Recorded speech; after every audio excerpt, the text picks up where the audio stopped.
Et si la Joconde retournait en Italie? Eh ben, c'est ce que propose l'Italie en tentant sérieusement de récupérer le tableau. Enfin, c'est pas si simple, mais techniquement, c'est pas totalement impossible non plus. Allez, je vous explique. En fait, tout part du discours d'Emmanuel Macron le 28 janvier 2025 qui annonce de gros travaux au Louvre pendant une dizaine d'années. Il y aura une nouvelle grande entrée pour éviter les embouteillages à la pyramide et surtout, la Joconde va être déplacée sous la cour carrée dans un espace un petit peu spécial. Et pour la voir, eh ben, il faudra un billet à part. Donc double paye pour ceux qui veulent la voir et visiter le Louvre. Et ouais. Alors forcément l'Italie a réagi, surtout la région de Lombardie, qui estime que Léonard de Vinci, il a quand même passé une grosse partie de sa carrière là-bas.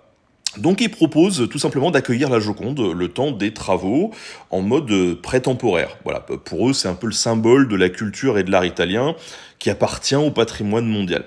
Alors oui, la Joconde, elle a bien été peinte en Italie entre 1503 et 1506 en Toscane. Mais si elle est en France, c'est tout simplement parce que Léonard de Vinci l'a emmenée avec lui en 1516 quand il est venu bosser pour François Ier au château du Clos-Lucé, pas loin de chez moi.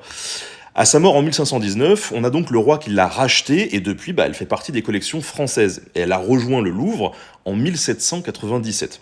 En fait, c'est un débat récurrent entre les deux pays, mais légalement, il n'y a pas vraiment de contestation possible. On a des documents qui nous prouvent que François Ier, il a bien acheté le tableau. Alors, ça n'empêche pas les Italiens d'espérer voir Mona Lisa devenir l'icône des Jeux Olympiques d'hiver de Milan-Cortina en 2026. Et pour que l'Italie récupère l'œuvre, on imagine qu'il faudrait que la France leur donne ou leur prête. Or, faut savoir qu'un don pur et dur, c'est pas possible.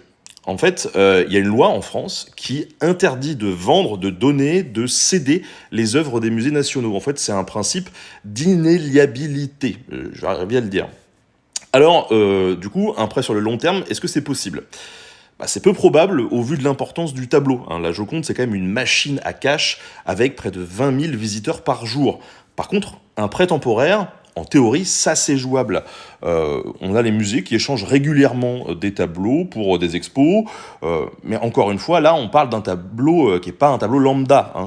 Pour la petite histoire, la dernière fois qu'elle a voyagé, c'était en 1974 pour une expo au Japon, et avant ça, elle avait traversé l'Atlantique en 1964. Depuis, elle n'a pas bougé de la salle des États au Louvre.